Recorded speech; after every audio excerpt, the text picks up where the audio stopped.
சுற்றி நிற்கும் பகைவர்களை வெற்றி கொள்ளும் புலிகள் படை விரைவில் வந்து சேரும் ஒரு சேதி.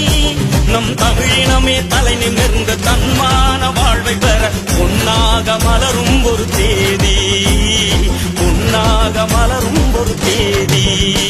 அதை காணும் ஒரு தருணம் வரும் காத்திருங்கள் விழிகளை. தமிழீழம் பெரும் காலம் வரை களமாடும் புலிகளே. தலைமகனே எம் பிரபாகரனே, எங்கள் தலைநகரே திருகோணமலையே.